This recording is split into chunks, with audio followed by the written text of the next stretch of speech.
அனைவருக்கும் வணக்கம். இந்த வீடியோவில் பார்ட்ஸ் ஆஃப் ஸ்பீச்சோடைய கண்டினியூட்டியான ப்ரொனவுன்ஸை பற்றி தான் பார்க்க போகிறோம். பார்ட்ஸ் ஆஃப் ஸ்பீச்னால் என்ன, அதில் இருக்கிற என்னென்ன பார்ட்ஸ் இருக்குன்றத தனியாக ஒரு வீடியோவாகவும், நவுன்ஸ்னால் என்ன, நவுன்ஸோடைய கிளாஸிஃபிகேஷன் பற்றி ஒரு வீடியோவும், அடுத்தது கலெக்டிவ் நவுன்ஸ்னால் என்ன, கலெக்டிவ் நவுன்ஸ் என்னென்ன இருக்குது அப்படின்றத பற்றி ஒரு வீடியோவும் நம்ம அப்லோட் பண்ணியாச்சு. பார்க்காதவங்க அது ஒரு டைம் பார்த்துருங்க. இப்போ இந்த வீடியோவில் ப்ரொனவுன்ஸ்னால் என்ன, அவனுடைய கைண்ட்ஸ் என்ன, அதனுடைய எக்ஸாம்பிள்ஸ், எக்ஸசைஸ் எல்லாமே நம்ம இதில் பார்க்கலாம். ப்ரொனவுன்ஸ்னாவே நம்ம என்ன சொல்லுவோம்னா சப்ஸ்டிடியூஷன் அப்படின்னு தான் சொல்லுவோம். சப்ஸ்டிடியூஷன்னா என்னென்னா, ஒரு சென்டென்ஸில் நவுன் பார்த்திங்கன்னா திரும்ப திரும்ப வர்றது, அதாவது நவுன் ரிப்பீட் ஆகிறத அவாய்ட் பண்ணுறதுக்காக நம்ம பயன்படுத்துகிற வார்த்தைக்கு பேர் தான் என்னதுன்னா ப்ரொனவுன் அப்படின்னு நம்ம சொல்லுவோம். இப்போ எடுத்துக்காட்டால் ஒரு பேராகிராஃப் எடுத்துக்கலாம். இப்போ கார்த்திக் பற்றி ஒரு paragraph. Karthik is a teacher. Karthik lives in Tiruvannamalai. Karthik goes to school by bus. இப்போ அந்த பேராகிராஃப் எழுதும் போது ஒவ்வொரு சென்டென்ஸ்லையுமே கார்த்திக் கார்த்திக் கார்த்திக் ரிப்பீட் ஆகிட்டே இருக்குங்களா. இந்த ரிப்பீட்டேஷனை அவாய்ட் பண்ணுறதுக்காக நம்ம என்ன பண்ணுறோம்னா, ஃபஸ்ட்டு சென்டென்சஸில் மட்டும் Karthik is a teacher, he lives in Tiruvannamalai, he goes to school by bus. பாருங்கள், ஃபஸ்ட்டு சென்டென்சஸில் மட்டும் நம்ம கார்த்திக் சொன்னோம். அடுத்த வர சென்டென்சஸில் இன்ஸ்டெட் ஆஃப் கார்த்திக் நம்ம என்ன வார்த்தையை சப்ஸ்டியூட் பண்ணியிருக்கோம்னா ஹீ அப்படின்ற ஒரு வார்த்தையை சப்ஸ்டியூட் பண்ணியிருக்கோம். ஸோ நவுனுக்கு பதிலாக சப்ஸ்டியூட்டாக பயன்படுத்துகிற வார்த்தைக்கு பேர் தான் என்னதுன்னா ப்ரொனவுன் அப்படின்னு நம்ம சொல்லுவோம்.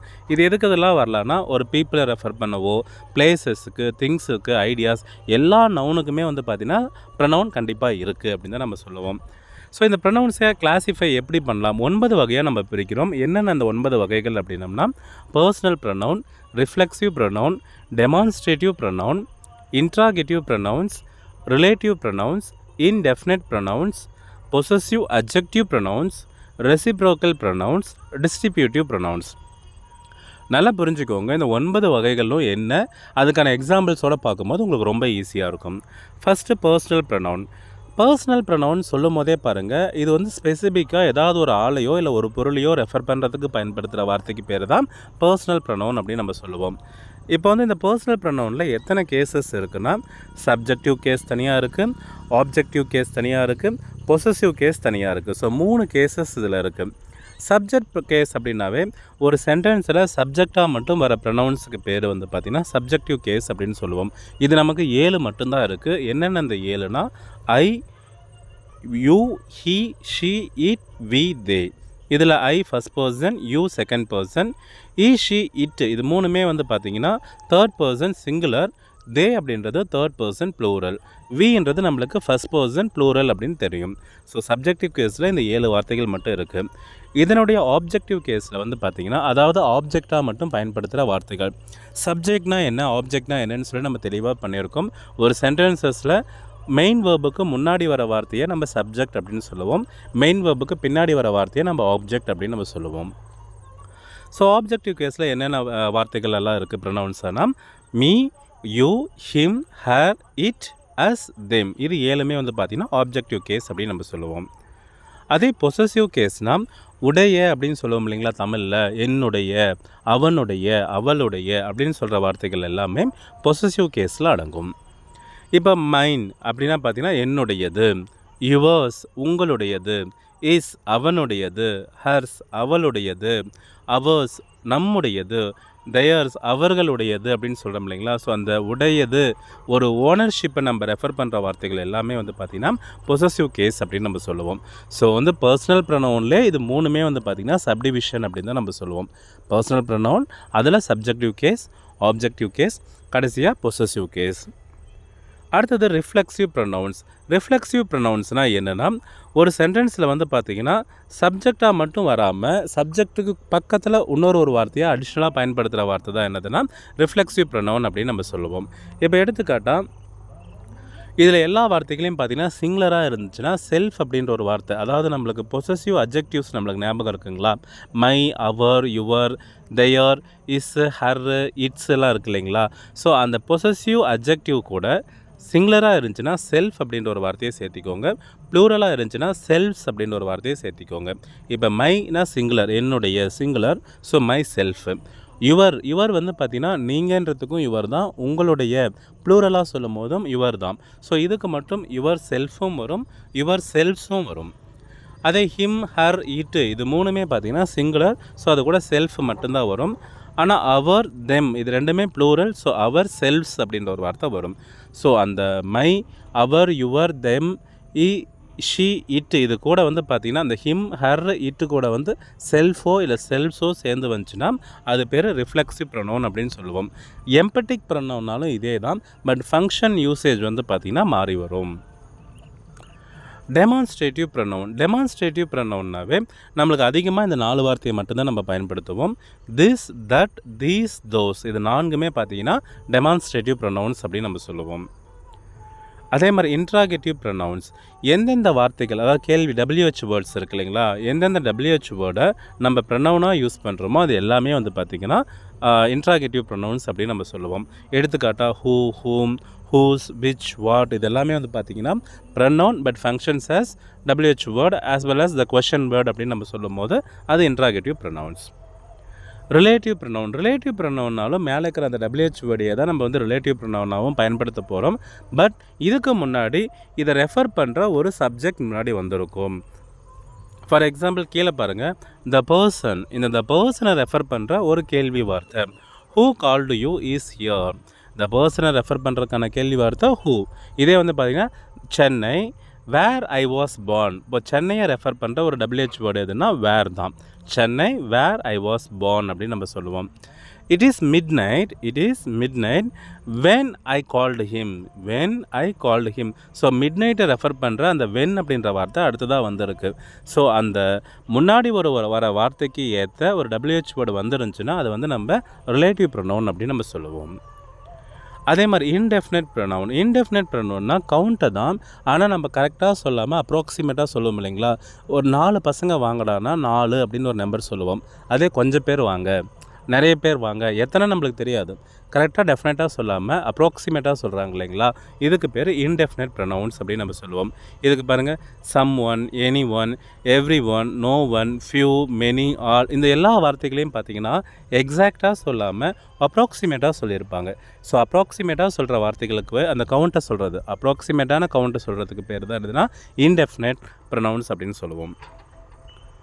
அடுத்தது பொசசிவ் அட்ஜெக்டிவ் ப்ரொனவுன்ஸ். நம்ம பொசசிவ் கேஸ் பார்த்த ஞாபகம் இருக்குங்களா, மைன், அவர்ஸ், யுவர்ஸ் அதெல்லாம் எல்லாம் உடையதுன்னு வருது இல்லைங்களா. இதில் உடைய அதோட நிறுத்திக்கிட்டிங்கன்னா அதுதான் என்னதுன்னா பொசசிவ் அட்ஜெக்டிவ் ப்ரொனவுன்ஸ் அப்படின்னு சொல்லுவோம். My, your, his, her, its, our, their இது எல்லாமே உடைய அப்படின்னோட நிறுத்திக்குவாங்க. மைன் அப்படின்னா உடையது. ஆனால் இந்த இடத்துல வந்து பார்த்திங்கன்னா மை மட்டும் வரும்போது என்னுடைய. யுவர்ஸ் அப்படின்னா உங்களுடையது, ஆனால் யுவர் மட்டும் சொல்லும் போது உங்களுடைய அப்படின்னு நம்ம சொல்லி நிறுத்திக்குவோம். ஸோ இந்த 7 வார்த்தையை வந்து பார்த்திங்கன்னா பொசசிவ் அட்ஜெக்டிவ் ப்ரொனவுன்ஸ் அப்படின்னு சொல்லுவோம். அடுத்தது ரெசிப்ரோக்கல் ப்ரொனவுன். அதிகமாக இந்த 2 வார்த்தையை மட்டும்தான் பயன்படுத்துவோம். Each other, one another. Each அதர்னால் 2 பேர்த்துக்குள்ளே நம்ம ஷேரிங் சொல்லும் போது ஈச் அதர். மோர் தென் 2 அப்படின்னு சொல்லும் போது நம்ம ஒன் அனதர் நம்ம பயன்படுத்துவோம். Distributive pronounce. நான் வந்து இந்த டெமான்ஸ்ட்ரேட்டிவ் ப்ரொனவுனுக்கும் டிஸ்ட்ரிபியூட்டிவ் ப்ரொனவுன்ஸ்க்கும் 2 விஷயம் மட்டும் ஞாபகம் வச்சுக்கிட்டேன். டெமான்ஸ்ட்ரேட்டிவ்னா இதை டெமான்ஸ்ட்ரேட் பண்ணு, இதுங்களை டெமான்ஸ்ட்ரேட் பண்ணுன்னு தான் நம்ம சொல்லுவோம். ஸோ இது திஸ்ஸு, தட்டு, தீஸு, தோஸ் வந்துச்சுன்னா அது வந்து பார்த்திங்கன்னா டெமான்ஸ்ட்ரேட்டிவ். அதே டிஸ்ட்ரிபியூட்டிவ்னா இப்போ நம்ம பர்த்டேக்கு சாக்லேட் கொண்டு வரோன்னா distribute to each and every one அப்படி தான் நம்ம சொல்லுவோம். Distribute to each and every one. So அந்த ஈச்சு, எய்தரு, நெய்தர் இந்த வார்த்தையெல்லாம் வந்துச்சுன்னா நம்ம டிஸ்ட்ரிபியூட்டிவ் ப்ரொனவுன்ஸ் அப்படின்னு சொல்லுவோம். ஸோ நான் வந்து இப்படி தான் ஷார்ட்டாக ஞாபகம் வச்சுக்கிட்டேன். உங்களுக்கு இந்த மெத்தட் கரெக்டாக தான் இருக்கும். ஏன்னா டெமான்ஸ்ட்ரேட் பண்ணுன்னா அதை அப்படின்னு தான் நம்ம சொல்லுவோம். ஸோ திஸ் தட்டுன்னா டெமான்ஸ்ட்ரேட்டிவ். டிஸ்ட்ரிபியூட்டிவ்னா ஈச் அண்ட் எவ்ரி ஒனுக்கு டிஸ்ட்ரிபியூட் பண்ணுன்னு சொல்லுவோம். ஸோ ஈச், எய்தர், நெய்தர்லாம் டிஸ்ட்ரிபியூட்டிவ் அப்படின்னு நம்ம ஞாபகம் வச்சுக்கலாம். இப்போ நம்ம எக்ஸசைஸ் பார்க்க ஆரம்பிக்கலாம். இதை கொஞ்சம் ஸ்பீடாக பார்க்க ஆரம்பிச்சிடலாம். இதில் எது பர்சனல் ப்ரொனவுன்னு கேட்குறாங்க. ஸோ சப்ஜெக்ட் கேஸு ஷீ வந்திருக்கு. She is the subject pronoun. என்ன ரிஃப்ளெக்சிவ் ப்ரொனவுன் கரெக்டாக இருக்கும் அப்படின்னு கேட்குறாங்க. ரிஃப்ளெக்சிவ்னாவே நம்மளுக்கு இந்த myself, our self, their self இதுதான் என்னதுன்னா ரிஃப்ளெக்சிவ். ஸோ ஐ வந்ததுனால ஐக்கு மை செல்ஃப் தான் கரெக்டாக இருக்கும். டெமான்ஸ்ட்ரேட்டிவ் ப்ரொனவுன் கேட்குறாங்க. திஸ்ஸு, தட்டு, தீஸு, தோஸு தான் டெமான்ஸ்ட்ரேட்டிவ். ஸோ இங்கே தட்டு வந்திருக்கு. அடுத்து இன்டெஃபினட் ப்ரொனவுன் அப்படின்றாங்க. இன்டெஃபினட் ப்ரொனவுன்னா எந்த ஒரு விஷயத்தையும் அப்ராக்சிமேட்டாக சொல்லாமல் ஏனோ தானாண்டு கவுண்ட்டை சொல்கிறது தான் இன்டெஃபினட். ஸோ ஈச் அப்படின்றது தான் கரெக்டான ஆன்சர். அடுத்தது இதில் வந்து எது இன்ட்ராகேட்டிவ் ப்ரொனவுன் கேட்குறாங்க. இன்ட்ராகேட்டிவ்னாவே WHO வேர்டு தான். So we can say WHO who is the interrogative pronoun. இதில் வந்து என்ன ரிலேட்டிவ் ப்ரொனவுன் இருக்குது, எந்த சென்டென்ஸில் ரிலேட்டிவ் ப்ரொனவுன் இருக்குன்றாங்க. WHO வேர்டு ஒரு நவுனுக்கு முன்னாடியே வந்துருந்துச்சுன்னா அது வந்து பார்த்திங்கன்னா ரிலேட்டிவ் ப்ரொனவுன் அப்படின்னு சொல்லுவோம். ஸோ ஷி மெட் தி மேன், அந்த மேனை ரெஃபர் பண்ணுற ஹூ பாருங்கள் பின்னாடி வந்திருக்கு. ஷி மெட் the man who helped her, that is the right answer. அடுத்தது பொசசிவ் ப்ரொனவுன் எதுன்னு கேட்குறாங்க. பொசசிவ் ப்ரொனவுனாவே நம்மளுக்கு அந்த உடையது, மைனு, அவர்ஸு, தயர்ஸு இதுதான் வந்து பார்த்திங்கன்னா பொசசிவ் ப்ரொனவுன். இந்த இடத்துல மைன் வந்ததுனால அதை நம்ம எழுதிக்கலாம். தே ரெஸ்பெக்ட் ஈச் அதர், ரெசிப்ரோக்கல்னாவே ரெண்டே வார்த்தை தான், each other, one another. So இங்கே ஈச் அதர் கொடுத்துருக்காங்க. அடுத்தது என்ன டிஸ்ட்ரிபியூட்டிவ் ப்ரொனவுன் வந்திருக்குன்றாங்க. டிஸ்ட்ரிபியூட்னாவே நம்ம சாக்லேட் டிஸ்ட்ரிபியூட் பண்ணுறது ஈச் அண்ட் எவ்ரி ஒன் ஞாபகம் வச்சுக்கோங்கன்னு சொல்லியிருக்கேன். ஸோ ஈச், எய்தர், நெய்தர்லாம் வந்துச்சுன்னா அது டிஸ்ட்ரிபியூட்டிவ். இந்த இடத்துல எய்தர் வந்திருக்கு. இதில் வந்து பார்த்திங்கன்னா the book belongs to you அப்படின்னு சொல்லி கொடுத்துருக்காங்க. ஏன்னா இட் இஸ் டேஸ், இது யாருடையது, உன்னுடையது. உன்னுடையதுன்றதுக்கு இங்கிலீஷில் யுவர்ஸ் தான் கரெக்டான ஆன்சர். ஃபங்க்ஷன் ஆஃப் இம்செல்ஃப் வந்து என்னென்னு கேட்குறாங்க. இம்செல்ஃப்னாவே நம்மளுக்கு தெரியும் அது ரிஃப்ளெக்சிவாக தான் இருக்கும் அப்படின்ட்டு சொல்லிட்டு, ரிஃப்ளெக்சிவ் எம்பட்டிக்கும் வந்து பார்த்திங்கன்னா நம்ம இம்செல்ஃப் பயன்படுத்துவோம். But there is small difference between reflexive and emphatic. இந்த இடத்துல அது ரிஃப்ளெக்சிவ் ப்ரொனவுனாக தான் இருக்குது. நானே சொல்லிடுறேன் ரிஃப்ளெக்ஸிவ் எம்பட்டிக் என்ன வித்தியாசம்னு சொல்லிடுறேன். இப்போ ஈ சால்வ்டு தி ப்ராப்ளம் இம்செல்ஃப்னு இருக்கு இல்லைங்களா, இந்த சப்ஜெக்ட் எதுனா ஹீ, இம்செல்ஃப்ன்றது ப்ரொனவுன். இந்த ஹீயும் ஹிம்செல்ஃபும் பக்கம் பக்கமே வந்துச்சுன்னா அந்த இடத்துல அது வந்து பார்த்திங்கன்னா எம்பட்டிக் ப்ரொனவுன். கொஞ்சம் கேப் விட்டு வந்துச்சுன்னா அது வந்து பார்த்திங்கன்னா ரிஃப்ளெக்சிவ் ப்ரொனவுன். இப்போ இதே கேள்வி he himself solved the problem அப்படின்னு கொடுத்துருந்தாங்கன்னா அந்த இடத்துல அது எம்பட்டிக். இங்கே கொஞ்சம் இம்செல்ஃப் கேப் விட்டு வந்ததுனால அது ரிஃப்ளெக்சிவ் அப்படின்னு நம்ம சொல்லுவோம். Days are going to the park என்ன பர்சனல் ப்ரொனவுன் வருன்றாங்க. இந்த இடத்துல வியா கரெக்டாக இருக்கும், தேவும் கரெக்டாக இருக்கும், யுவும் கரெக்டாக தான் இருக்கும். ஆனால் இங்கே கொடுத்துருக்கிற வார்த்தை வி தான் கொடுத்துருக்காங்க. டெமான்ஸ்ட்ரேட்டிவ் ப்ரொனவுன் திஸ், தட்டு, தீஸ், தோஸ் தான். ஸோ இந்த இடத்துல தீஸ் வந்திருக்கு. ரிலேட்டிவ் ப்ரொனவுன் அந்த பாயை குறிக்கிற வார்த்தை எதுனா ஹூ மட்டும்தான். ஸோ ஹூ ஓன் தி ரேஸ்ன்றது ரைட்டான ஆன்சர். அடுத்தது இன்டெஃபினட் ப்ரொனவுன். இன்டெஃபினட் ப்ரொனவுனாவே நம்பர் வந்து அப்ராக்சிமேட்டாக இருக்கணும். So someone, anyone இந்த மாதிரி தான் வரும். சம் ஒன் தான் இந்த இடத்துல ஆன்சர். அடுத்தது the decision is theirs to make அப்படின்னு கொடுத்துருக்காங்க. டெசிஷன் உன்னுடையது அப்படின்னு சொல்லியிருக்காங்க. உன்னுடையதுக்கு இங்கிலீஷில் யுவர்ஸ் தான் கரெக்டாக இருக்கும். அதே மாதிரி என்ன வகையான ப்ரொனவுன் இட் அப்படின்றதுன்னு கேட்டிருக்காங்க. It is raining outside. இட்டுன்றது வந்து பார்த்திங்கன்னா நம்மளுக்கு சப்ஜெக்ட் கேஸ்லேயே வந்துடும். சப்ஜெக்ட் கேஸ் எதில் வருதுன்னா நம்மளுடைய பர்சனல் ப்ரொனவுன்லேயே வந்துடும். அதே மாதிரி பொசசிவ் அட்ஜெக்டிவ் எதுன்னு கேட்குறாங்க. பொசசிவ் அட்ஜெக்டிவ் ப்ரொனவுனாவே உடைய மட்டும் இருக்கும். மை, அவர், யுவர் இதெல்லாம் வந்துச்சுன்னா அது பொசசிவ் அட்ஜெக்டிவ் கேஸ். இந்த இடத்துல யுவர் கரெக்டாக இருக்கும். அடுத்து reciprocal pronoun we have only two, each other, one another. இந்த இடத்துல வந்து பார்த்திங்கன்னா நம்ம ஈச் அதர் பயன்படுத்திக்கலாம். அதே மாதிரி ரிஃப்ளெக்சிவ் ப்ரொனவுன் எப்பயும் போல் செல்ஃப் இல்லைனா செல்ஃப்ஸ்ன்னு வர வார்த்தைகள் நம்ம ரிஃப்ளெக்சிவ் ப்ரொனவுன் சொல்லுவோம். ஸோ இந்த இடத்துல தே வந்ததுனால தெம் செல்ஃப்ஸ் தான் கரெக்டான ஆன்சர். அடுத்தது டிஸ்ட்ரிபியூட்டிவ் ப்ரொனவுன். டிஸ்ட்ரிபியூட்டிவ்னாவே ஈச் அண்ட் எவ்ரி ஒன் தான். ஸோ ஈச் நம்ம பார்த்தோன்னே கண்டுபிடிச்சிடலாம். அடுத்து பர்சனல் ப்ரொனவுன் சப்ஜெக்ட் கேஸ் இருக்குது, ஆப்ஜெக்ட் கேஸ் இருக்குது, பொசசிவ் கேஸ் இருக்குது. இதில் வந்து பார்த்திங்கன்னா சப்ஜெக்ட் கேஸ் இட்டு கொடுத்துருக்காங்க. ஸோ இட்டு தான் பர்சனல் ப்ரொனவுன். அடுத்தது எந்த ஆப்ஷன் கரெக்டாக இன்டெஃபினட் ப்ரொனவுன் கொடுத்துருக்காங்கன்றாங்க. இன்டெஃபினட்னாவே நம்பர் கரெக்டாக இல்லாமல் இருக்கிறது தான். ஸோ நன் நம்ம பயன்படுத்தலாம். போத்னா ரெண்டு பேரும் கரெக்டாக நம்பர் வந்துடும். ஸோ இது வந்து நன் கரெக்டாக இருக்கும்.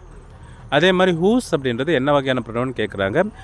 ரிலேட்டிவ் ப்ரொனவுனாகவும் இருக்கலாம், இன்ட்ராகேட்டிவ் ப்ரொனவுனாகவும் இருக்கலாம். ஸோ இடத்துக்கு ஏற்ற மாதிரி நம்ம சொல்லுவோம். ஹூஸ் பேக் இஸ் திஸ் ஒரு கேள்வியாக கேட்டு தான் அந்த சென்டென்ஸ் வந்திருக்கு. ஏன்னா relative pronoun comes in A statement sentences தான் அதிகமாக வரும். ஆனால் இங்கே இன்ட்ராகேட்டிவாக வந்ததுனால இந்த இடத்துல நம்மளுக்கு இன்ட்ராகேட்டிவ் ப்ரொனவுனாவே நம்ம பயன்படுத்துகிறோம். அதே மாதிரி days or my favourite shoes அப்படின்னு கேட்குறாங்க. என்ன டெமான்ஸ்ட்ரேட்டிவ் ப்ரொனவுன் கேட்குறாங்க. டெமான்ஸ்ட்ரேட்டிவ்னாவே வி நோ திஸ், தட்டு, தீஸ், தோஸு. ஸோ இந்த இடத்துல ஃபேவரட் ஷூஸ் ப்ளூரலில் வந்ததுனால நம்ம தீஸ் பயன்படுத்தலாம். ஸோ இந்த 25ல் நீங்கள் எத்தனை கேள்வி ரைட்டாக ஆன்சர் பண்ணிங்கன்னு எனக்கு தெரியல. இந்த வீடியோ உங்களுக்கு பிடிச்சிருந்துச்சுன்னா கண்டிப்பாக சேனலில் சப்ஸ்கிரைப் பண்ணுங்கள். வீடியோவுக்கு கண்டிப்பாக லைக் போடுங்க. உங்கள் ஃப்ரெண்ட்ஸுக்கும் முக்கியமாக இப்போ பிஜிடிஆர்பி கூட நம்ம பிஜிடிஆர்பி இங்கிலீஷில் கூட இந்த டாபிக் நம்மளுக்கு கொடுத்துருக்காங்க. So we have to study thoroughly அப்படின்ற மாதிரி தான் இருக்கும். பிஜிடிஆர்பிக்கு படிக்கிற உங்கள் நண்பர்களுக்கும் இதை ஃபார்வர்ட் பண்ணுங்கள். தேங்க்யூ ஃபார் வாட்சிங்.